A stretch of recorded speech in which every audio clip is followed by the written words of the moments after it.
La salud merece respeto. En la Cátedra Médica, latido a latido, pulso e impulso, circulamos por la vida y el corazón.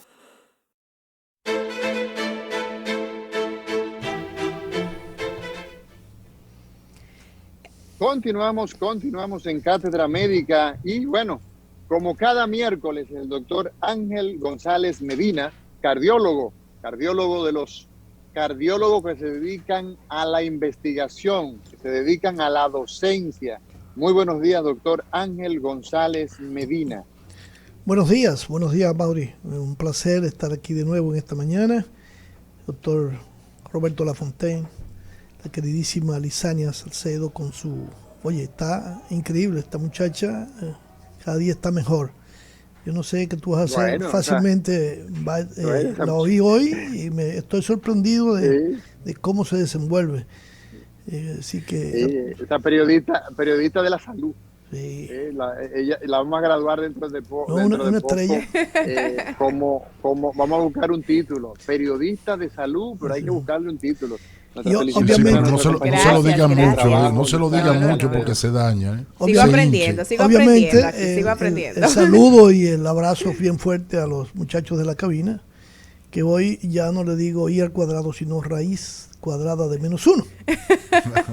Isidro y Ismael, pero ellos están muy contentos porque ellos saben que los cuidamos también y estamos muy pendientes de ellos. Así es. Y queremos recordarle a la gente, antes de entrar en materia del plato fuerte del día de hoy aquí en Cátedra Médica, que se pueden comunicar con nosotros aquí en cabina a través del 809-682-9850, 809-682-9850 y nuestra línea internacional 833-380-0062. Por allí ustedes pueden llamar. El tema de hoy es síndrome metabólico y riesgo cardiovascular. Pero si usted tiene alguna inquietud, alguna pregunta, alguna duda, puede aprovechar que el doctor Ángel González Medina está con nosotros hoy, llamar y que el doctor pues pueda darle las orientaciones del lugar. Adelante, doctor Amaury García. Sí, discúlpame, Lisania.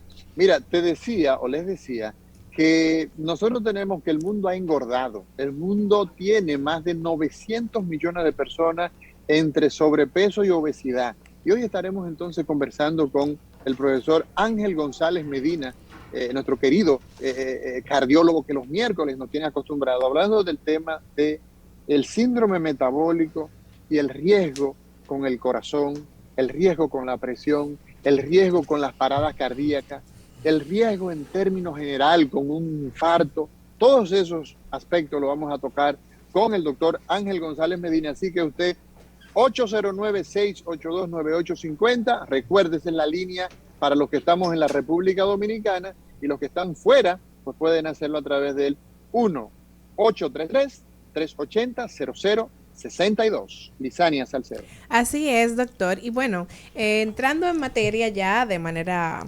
directa, doctor Ángel González Medina, síndrome metabólico, quiere decir esto que está afectando el metabolismo. ¿Qué es el metabolismo? Vamos a orientar a la gente, a ponerla en contexto para que entonces pueda entender de qué hablamos. Sí, el metabolismo no es más que los diferentes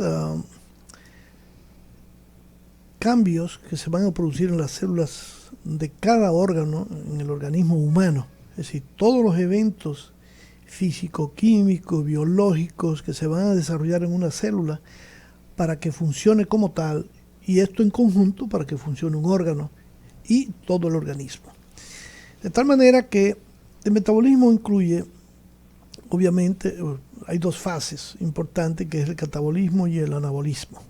Catabolismo no es más que el proceso por el cual la célula, por una serie de mecanismos, obtiene energía y otros componentes que son necesarios para la función de un órgano y del organismo en general.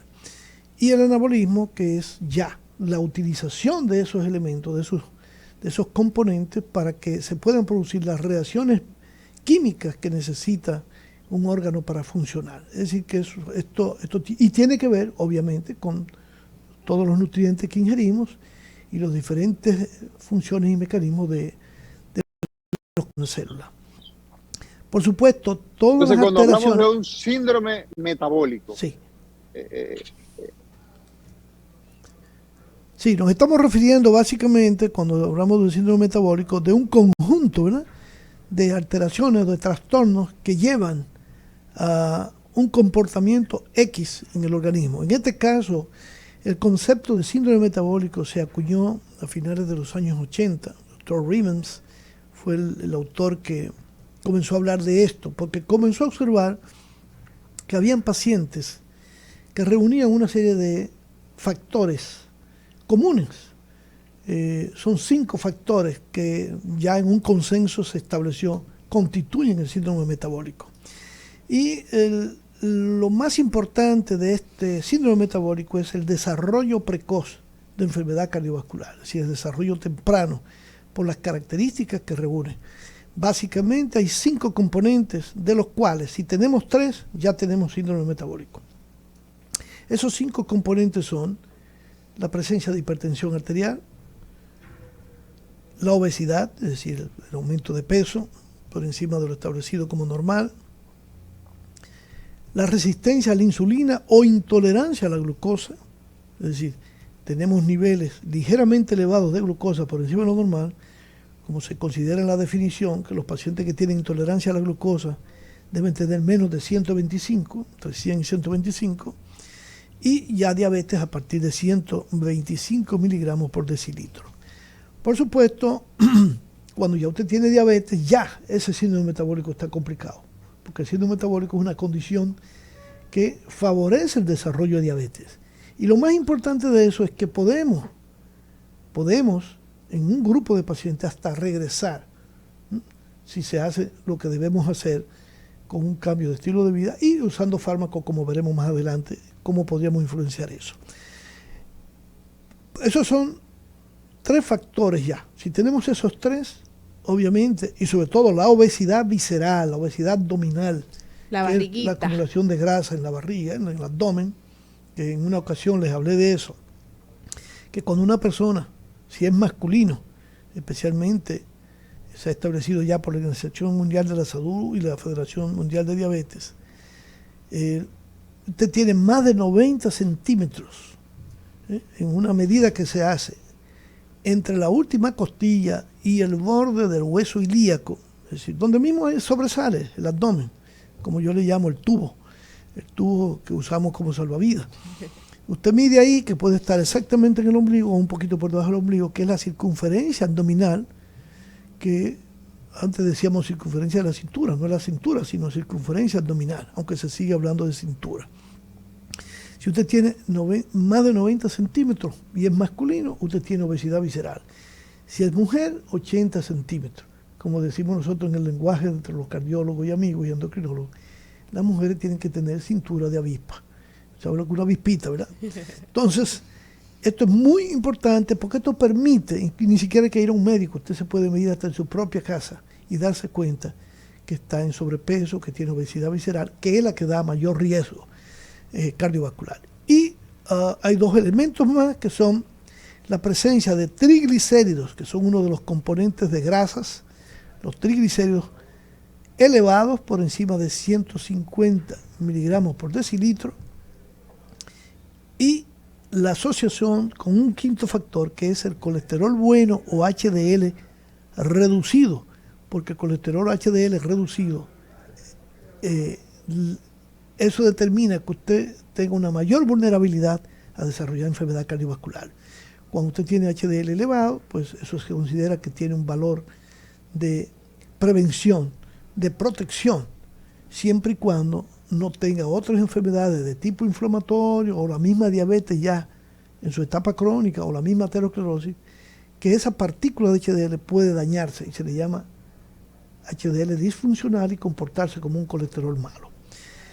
Para el hombre que tenga menor de 40 y en la mujer menor de 45 miligramos por decilitro, porque las mujeres, debido a una serie de factores que la protegen, especialmente hormonales, en conjunto tienen un HDL más alto que los hombres. Claro, eso no quiere decir que son todas, pero en promedio las mujeres se caracterizan por tener un HDL un poco más elevada, que es uno de los factores que siempre se ha dicho, que protege a la mujer para el desarrollo de enfermedad cardiovascular, siempre y cuando no sea diabética, no sea fumadora, no use anticonceptivo y obviamente que no tenga dislipidemia familiar o hipertensión, que le va a favorecer desarrollar enfermedad cardiovascular tan temprano como el hombre. Pero si la mujer se separa de esos factores, entonces la mujer va a desarrollar enfermedad cardiovascular 10 años más tarde que el hombre. Obviamente. Sí, doctor Ángel González Medina, sí. Una pregunta muy puntual. ¿La mujer entonces está protegida mientras está viendo la menstruación igual que el hombre? ¿O es que la mujer como tal es más propensa a la enfermedad cardiovascular independientemente del tema de la menstruación? Porque usted ha dicho que después que deja de ver la menstruación, entonces los riesgos en la mujer suben. Sí. Explíquenos un poco de eso, porque no quede muy claro. Sí, fíjate, se considera que todavía son mecanismos que se están estudiando. Antes se le achacaba los estrógenos y por alguna manera, ¿verdad? Estudios que se hicieron con estrógenos no pudieron demostrar una reducción de la enfermedad cardiovascular. ¿Son los estrógenos? Los estrógenos no son las hormonas femeninas, las hormonas características. En cambio, el hombre tiene andrógenos. Tenemos estrógenos también, pero en menor cantidad, y las mujeres tienen andrógenos, pero en menor cantidad. De todas maneras, las hormonas femeninas tienen un efecto de protección a la mujer que desaparece con la menopausia, ya sea con la menopausia como un elemento fisiológico que desaparece por la condición de edad, o ya sea la menopausia inducida, que se haya producido por una cirugía, que se hayan extraído los ovarios, o por alguna otra razón que haya perdido, ¿verdad?, la función hormonal.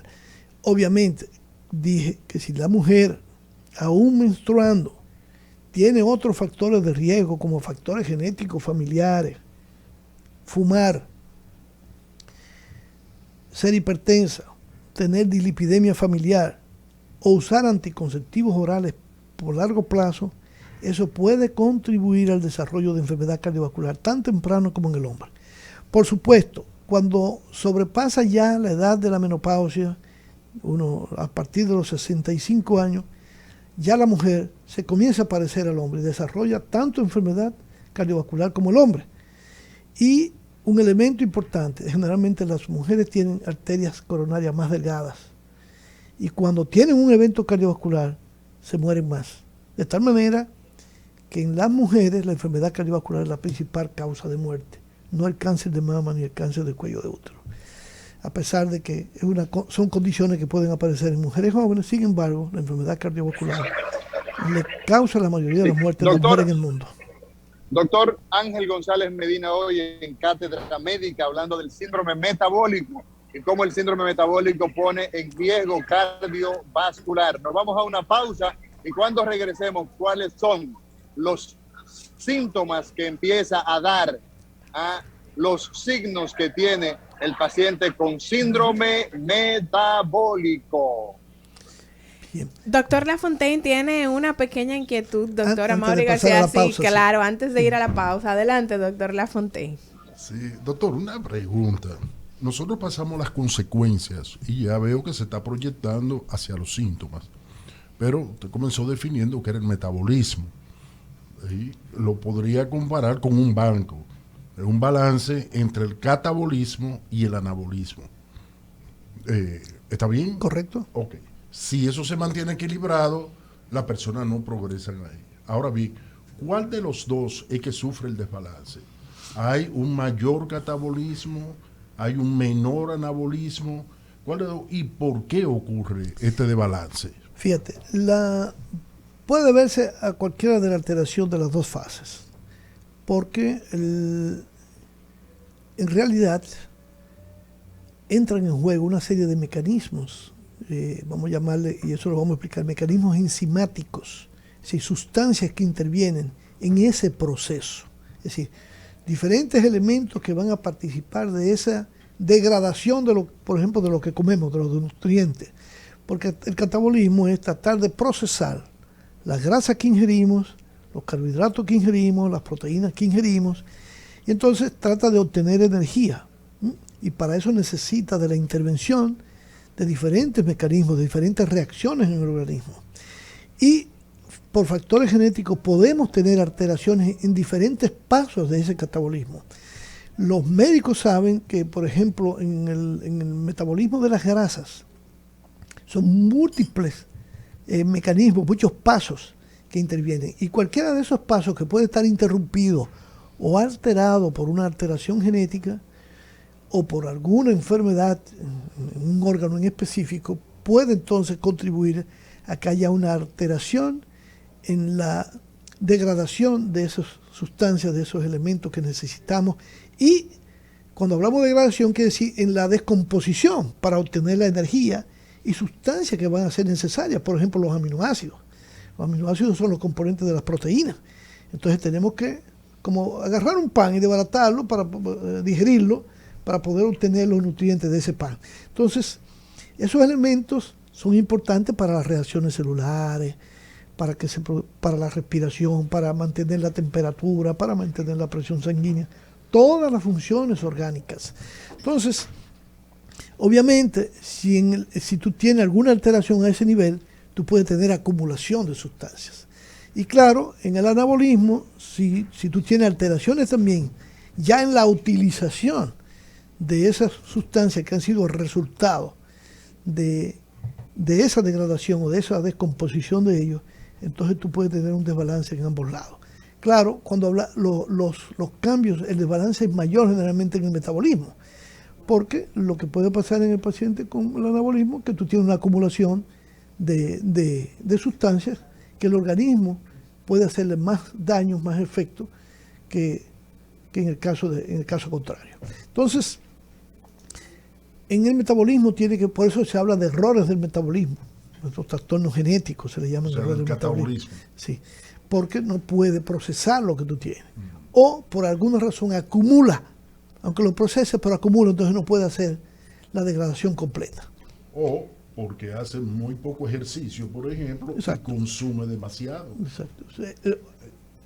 Acumula demasiado, porque entonces es lo que le pasa, por ejemplo, a la gente que no hace ejercicio y come en exceso. Entonces, el metabolismo se produce, pero si no lo consume, eso se va a acumular. Por eso se produce la esteatosis hepática, el hígado graso. Por eso se produce la obesidad. Por eso se aumentan los niveles de colesterol. Claro, la mayoría de los trastornos del colesterol o de los lípidos generalmente están condicionados por alteraciones genéticas en esos mecanismos que tienen que ver con su proceso o con la eliminación. O sea que los dos elementos entran en juego. Hoy es miércoles del corazón y tenemos aquí en cabina al doctor Ángel González Medina. Queremos recordar que ustedes pueden hacer sus citas con el doctor Ángel González Medina en el Centro de Medicina Avanzada Dr. Abel González. Por allí pueden contactar al teléfono 809-541-0455, 809-541-0455 para hacer sus citas con el doctor Ángel González Medina. Y para preguntar, despejar cualquier duda, hoy aquí en Cátedra Médica pueden comunicarse a través del 809-682-9850, 809-682-9850 y la línea internacional 833-380-0062. Además de que pueden dejar sus dudas e inquietudes a través de nuestro chat en vivo en la transmisión que estamos realizando en este preciso momento en nuestro canal de YouTube Rumba FM. Buenos días, Cátedra Médica. Sí, muy buenos días. Adelante. Yo me acabo de hacer todos los análisis porque lo hago cerca siempre de mi cumpleaños para mantener todos los años cierta estabilidad. Yo estoy gorda porque yo tengo mucho más de esos 8, pero sin embargo todos mis rangos dieron bien. De todas maneras, yo he empezado una dieta y yo quisiera saber qué le parece al doctor. Yo quería ir donde la nutricionista, tengo que esperar porque me dijeron que dentro de 2 semanas de que podía recibirme. Y yo lo que he hecho es cortar los carbohidratos. Y sí he notado inmediatamente un cambio en la circunferencia, como dice. Sí, así los es. pantalones me quedan un poquitico más flojos. Ahora, bien. Yo eliminé el azúcar, el trigo, el arroz y el maíz. Excelente, porque usted ha eliminado gran parte de los elementos que contribuyen, no solamente a la acumulación de de grasas, porque se convierten en triglicéridos cuando se acumulan y se van a acumular a las vísceras a nivel abdominal. Las dietas generalmente para reducir de peso específicamente, uno de sus elementos clave es reducir los carbohidratos. Ya usted hizo en gran parte lo que tiene que comenzar a hacer, solamente le faltaría hacer ejercicios y completar, obviamente, a reducir la cantidad de alimentos. Usted va a ver que va a reducir de peso, eso es efectivo. Y si lo complementa con ejercicio, pues va a tener una mayor efectividad. Excelente, vamos a seguir escuchando qué dice la gente. Buenos días, adelante con su pregunta. Buenos días, ¿cómo están? Bien. Gracias por esas informaciones del doctor. Doctor, yo quiero preguntarle, yo cumplí 67 años, tengo 21 años que me hicieron una histerectomía, pero doctor, no se me va a quitar el calor, pero yo me estoy muriendo, doctor, cada día peor, el calor peor, ¿qué yo puedo hacer, Dios mío? Sí, hace mucho calor, es horrible. No, mire, le hicieron la histerectomía y probablemente ya usted no está menstruando. Primero porque no tiene útero para menstruar. Claro. Y segundo que probablemente le extrajeron también sus ovarios y ya la edad suya, pues sabemos que tiene menopausia. Fíjese, independientemente de que está haciendo un calor terrible, yo creo que este año está haciendo un calor fuera de lo normal. Y yo pienso que lo que debe es visitar el ginecólogo a ver si hay algún desarreglo de sus hormonas, que debe haberlo, para que él entonces haga los ajustes que usted necesita. Hoy día la terapia de resincronización, de restablecimiento de hormonas en mujeres depende mucho de la historia familiar por la relación que ha habido de la restauración de hormonas femeninas con el desarrollo de cáncer, especialmente de endometrio, de mama. Y entonces, pero si no ha habido eso en su familia, probablemente podría ayudarla con... Hay algunos de estos medicamentos que son de baja concentración y que tienen menor riesgo, y podría discutirse la posibilidad con ustedes de que los tome por un tiempo y le mejore su condición de salud. Adelante, buenos días, Cátedra Médica. Sí, solo quería preguntar al doctor si es verdad que la simvastatina produce ataque cardíaco. No. Si tiene conocimiento, que por qué la simvastatina también da impotencia sexual, le escucho por la radio. No, hasta ahora ningún estudio ha demostrado eso. Primero, no tiene ninguna explicación para causar enfermedad cardiovascular, es todo lo contrario. Se considera que usted previene enfermedad cardiovascular, nuevos eventos cardiovasculares. El problema es que, recuerde que la enfermedad cardiovascular son múltiples factores y después que usted tiene enfermedad cardiovascular o ha tenido un evento, las probabilidades de tener un evento van a estar determinadas más por la edad y por el proceso degenerativo. Y si usted mantiene su colesterol bien bajito, se sabe que usted reduce el riesgo. Ahí lo que hay que manejar el riesgo del paciente y controlar todos los factores de riesgo. Y tampoco se considera que debiera tener efectos sobre la libido, sobre la potencia sexual, porque usted mejora la circulación y las estatinas mejoran el óxido nítrico, que es el factor relajante del endotelio vascular, que es lo que hace que los vasos se dilaten, y eso ayuda a una mejor función sexual. Los medicamentos que se usan como estimulantes, eso es lo que hacen, vasodilatar. Las estatinas no vasodilatan, pero sí mantienen la capacidad del vaso para dilatarse. O sea que habría que buscar la razón en otra causa y no en las estatinas, especialmente simvastatina.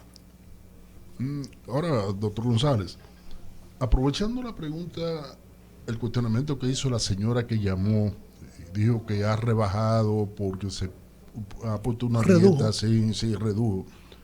¿Una persona puede quedarse así y reducir los carbohidratos o eliminarlos prácticamente para toda la vida?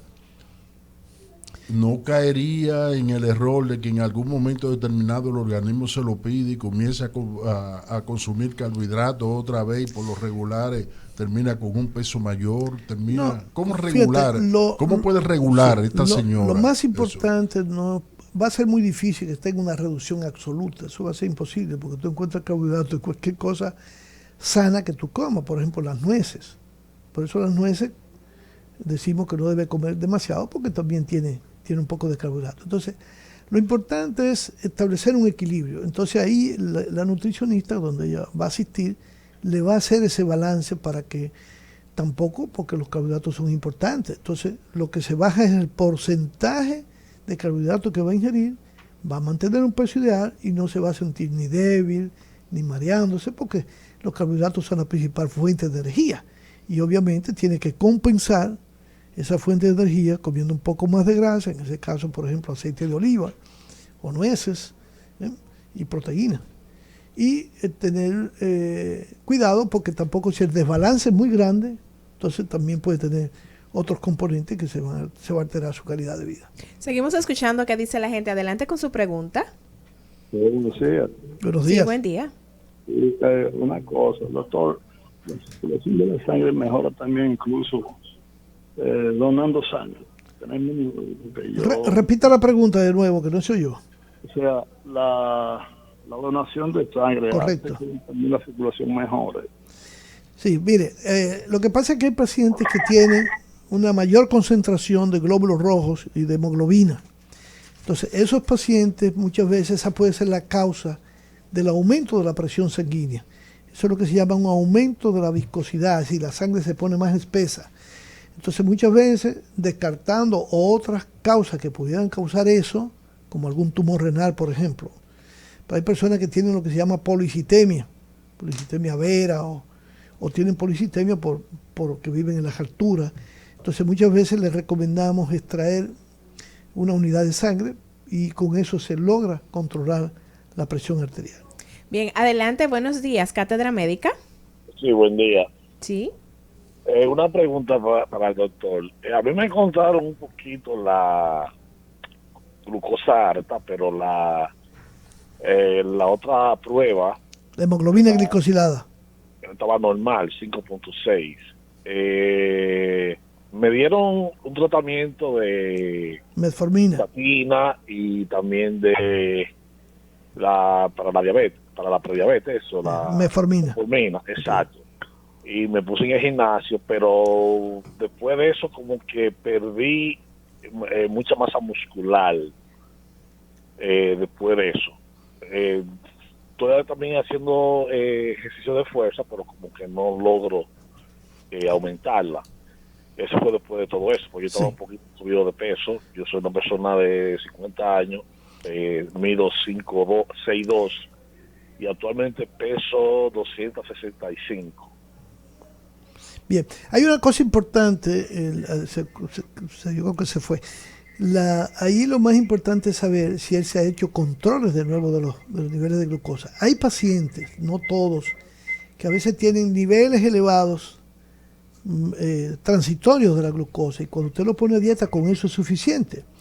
Yo sé que se preconiza mucho, se estimula mucho, aunque todavía eso no está aprobado, por ejemplo, por la FDA, uno de los mecanismos, porque hay una tendencia hoy día, después que usted evalúa bien el paciente, y el paciente prediabético, usar metformina por los efectos de beneficio, entre ellos reducción de peso, reducción de lípidos, y puede ayudar muchísimo en algunos pacientes. Pero él tenía una cosa importante que uno debe tomar en cuenta, yo lo tomo muy en cuenta, y es que su hemoglobina glicosilada estaba por debajo del límite que se considera para un prediabético.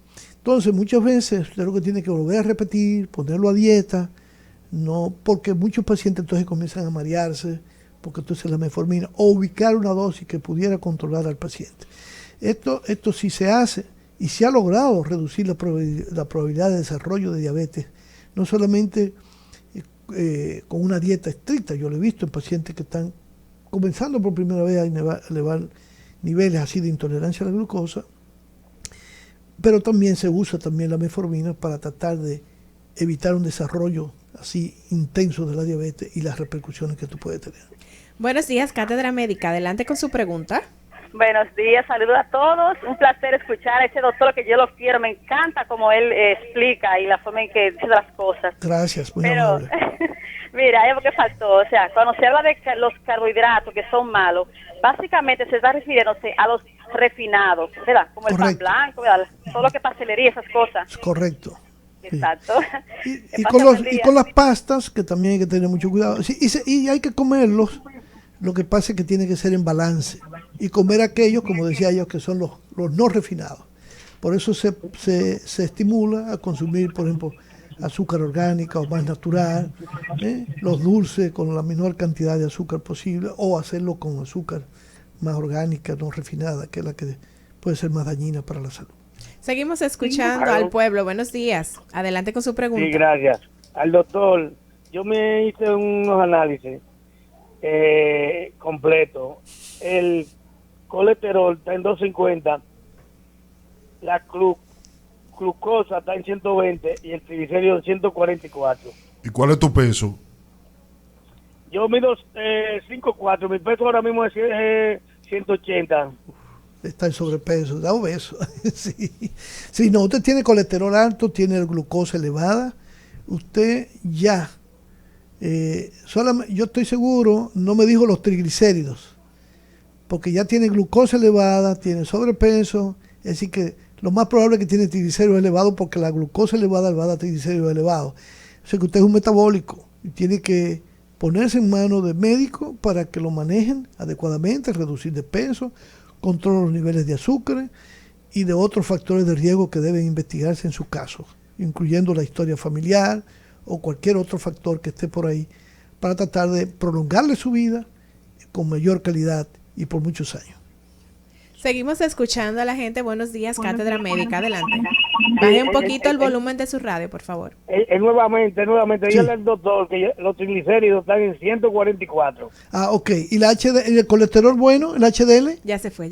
Tenemos a otro oyente. Buenos días, Cátedra Médica. Sí, adelante. Sí, mire, yo soy hipertenso. Yo estoy tomando la simvastatina en la tardecita, cuando no acostarme a las 10 de la noche. Después que ceno, entre las 4 a las 6 de la tarde, yo me la tomo como media hora antes, o sea, después. Después que cena. Entonces, tomo dos cardioaspirinas por la mañana y la Candazal para la presión. De la presión. Eso no interfiere mucho incluso. ¿Qué edad tiene usted? Yo tengo 66 años de edad. Tengo 5 pies, 9 pulgadas y medio, casi 10. Ya. Tengo 200 libras. Eso me está afectando, o sea, tengo todo sobrepeso. Claro. Sí, mire, no, eso no interfiere con nada. La estatina, la simvastatina y las estatinas todas deben tomarse preferiblemente con la cena, porque precisamente el metabolismo, la síntesis de colesterol es más predominante durante la noche. Eso no quiere decir que usted pudiera tomarlo al mediodía, lo único que va a reducir un poco la efectividad. Se habla de un 5% de reducción de la efectividad, 5 a 10%, pero se puede usar si necesita tomarlo combinado con otro medicamento como lo hay. Y la aspirina yo le aconsejaría que se la tomara en la cena preferiblemente, porque la sangre se pone más viscosa en horas de la noche. Por eso los eventos cardiovasculares, incluyendo los eventos coronarios, son más frecuentes en las primeras horas de la madrugada o de la mañana, porque hay una mayor viscosidad de la sangre para producir eventos trombóticos. Y con una aspirina es suficiente, no se tome dos, con una es suficiente, a menos que usted tuviera alguna condición especial.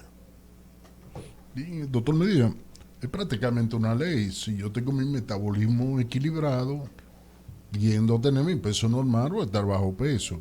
Si lo tengo elevado, estoy gordo. O sea, desequilibrado. Estoy gordo.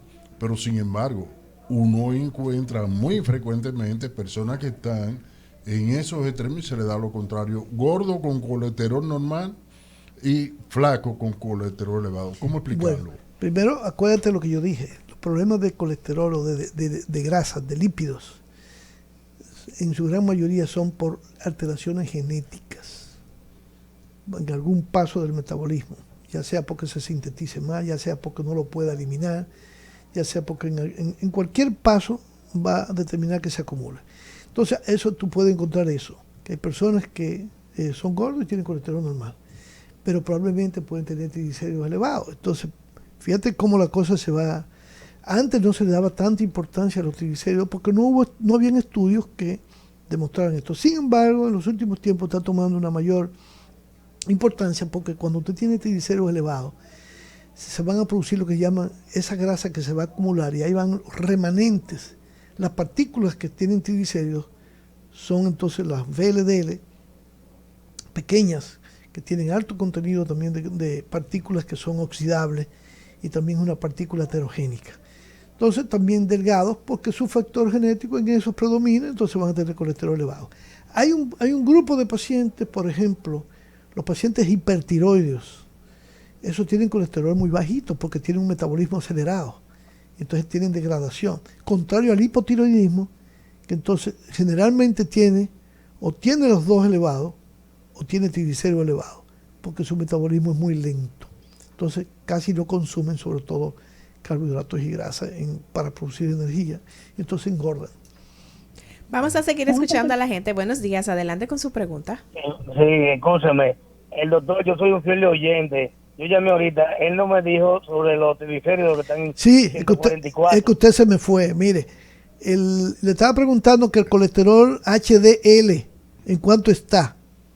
Y si usted es hipertenso. El colesterol está en 250, el otro, el triglicérido está en 144. Sí, pero hay una partícula que se llama HDL, no sé si se la hicieron. Ah, no me di cuenta. Ok. No, los triglicéridos están en niveles normales, pero habría que ver si el HDL está alto, entonces usted es un metabólico ya, porque tiene 3 factores. Tiene la obesidad, tiene el Yo soy hipertenso y tengo 61 años de edad. ¿Es hipertenso? Sí, yo tomo... Sí. Usted es un metabólico. Sí, usted es un paciente con síndrome metabólico y tiene que cuidarse, tiene que comenzar a bajar de peso. Ese colesterol suyo debe ser en el piso para poder prevenir, o sea, muy bien bajito. No lo que dicen las cifras del laboratorio. Usted con ese nivel de glicemia y ese colesterol suyo, lo ideal es que esté por debajo de 150, no en 250. O sea que tiene que establecer un régimen dietético y ejercicio y tomar estatinas para reducir su riesgo cardiovascular. Vamos a ir a una breve pausa. Enseguida regresamos hoy con el doctor Ángel González Medina hablando sobre síndrome metabólico y riesgo cardiovascular. Cátedra Médica, porque la salud merece respeto.